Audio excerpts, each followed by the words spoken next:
Perguntaram no Twitter se eu não acho que a indústria musical tá perdendo porque as maiores artistas de hoje ainda são da década passada. Vamos falar sobre isso, então. Já que me perguntaram, né? Pra não vir ninguém falando, ninguém te perguntou. Alguém me perguntou. Uma coisa que eu acho super interessante que tá acontecendo hoje em dia, que é... Tem até um episódio daquele podcast, que é aquele podcast do New York Times, que eu gosto muito. Eles discutem exatamente isso, que talvez não exista mais popstar nos moldes antigos, essa mega, mega, mega estrela. A gente teve muita essa discussão aqui no Brasil também, principalmente depois do show da Madonna, porque a Madonna meio que escancarou uma coisa que a gente não lembrava que existia há muito tempo, um fenômeno transgeracional que absolutamente qualquer pessoa de qualquer idade, de qualquer origem, de qualquer... enfim, todo mundo sabe quem é Madonna, todo mundo sabe cantar pelo menos 2 ou 3 músicas da Madonna, equiparável única e exclusivamente ao Michael Jackson. Mas ainda tem grandes artistas, grandes divas pop que estão nesse patamar de mega estrela, desde Madonna e Michael Jackson. Você tem a própria Beyoncé, você tem as divas pop dos anos 2000, 2010, Rihanna, Lady Gaga, Katy Perry. Acho que todas elas, em alguma medida, são bem grandes e boa parte das pessoas sabe quem é, conhece uma ou outra música. Aí eu acho que quando você entra na Taylor Swift, que provavelmente já te ocorreu esse nome aí enquanto eu falava isso, a gente começa a entrar em uma nova dinâmica que eu acho que é a dinâmica que opera hoje em dia. A Taylor pegou uma transição entre esse público, que pra você ter o público tinha que ser muito amplo, você tinha que tocar na rádio pra qualquer um te ouvir, você tinha que tocar em todas as situações, ser menos específico possível. E a Taylor passou a ser específica sobre as vivências dela, sobre quem ela era, e começou a apelar pra um público específico. Acho que eu falei específico, não pequeno, porque eu não sou maluca. Mas o público da Taylor, apesar de ser gigantesco, ele ainda dá a impressão de nicho. Por exemplo, eu ouvi o Touch Boys Department na época que saiu, não gostei muito, nunca mais ouvi. E não ouço tocando por aí.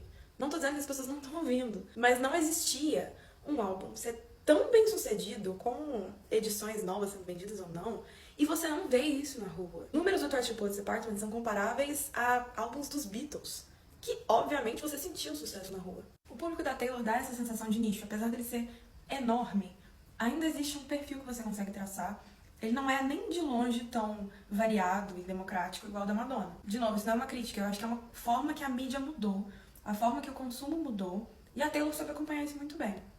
Os canais hoje estão muito difusos, a forma de comunicação está muito difusa. Se você aparecer na Globo, ainda não é a mesma coisa do que um artista que aparecia na Globo décadas atrás e absolutamente todo mundo via. Hoje em dia, nada te dá a garantia que todo mundo vai ver. E eu acho isso uma coisa boa, eu acho isso uma coisa interessante. Tem esse argumento também para atores, por exemplo, que os grandes atores, né, as mega estrelas de Hollywood já não existem tanto mais. Você consegue ser bem sucedido sem precisar fazer de tudo pra todo mundo. Charli XCX é um exemplo perfeito disso, com o Brett, que foi um álbum extremamente comentado, que é um álbum que tá respingando na política estadunidense. Vai na rua aí, até na Inglaterra, chega pra alguém e pergunta quem é Charli XCX. Vai ter gente que não vai saber, vai ter gente que vai saber, mas não vai saber se tá uma música. É possível você ser um artista bem sucedido, fazer mais ou menos o que você gostaria de fazer, ter um público fiel, um público verdadeiro, e não precisar viver daquela vida que não era uma vida, que foi a que Madonna, Michael Jackson e afins tiveram. A única coisa que eu acho que talvez a gente perca, é o nível de impacto. Tá muito mais difuso também, então a gente não consegue medir tanto mais quanto uma coisa realmente impactou a indústria, a cultura pop e até a sociedade. A gente perde um pouco o parâmetro de comparação. Então todas essas coisas, eu acho que o investimento dos artistas pop nas paradas, em bater recorde de número 1, etc., ainda tem muito a ver com... É o único parâmetro que você tem pra comparar uma Taylor Swift aos Beatles. Você não consegue perguntar na rua, pedir para as pessoas cantarem músicas da Taylor Swift do mesmo jeito que você pediria pra cantar dos Beatles. Como é que você vai determinar se uma das artistas mais influentes de hoje em dia foi tão influente, ou mais, ou menos, do que os artistas mais influentes dos anos 60? É importante a gente ter esse parâmetro, mas a gente não tem. Acho que para os artistas menores hoje em dia tá mais fácil você ter uma carreira e ter uma influência, etc. Para os maiores, tá cada dia mais difícil você entrar pros livros de história e não ficar meio apagado perto dos outros que você tem certeza absoluta que foram uma unanimidade. Na prática, eu não sei quantos artistas de hoje, considerados os maiores, conseguiriam, daqui a alguns anos, daqui a não sei quantas décadas, fazer o que Madonna fez na praia de Copacabana. Talvez, praticamente nenhum. E essa é a reflexão de hoje, gostaram?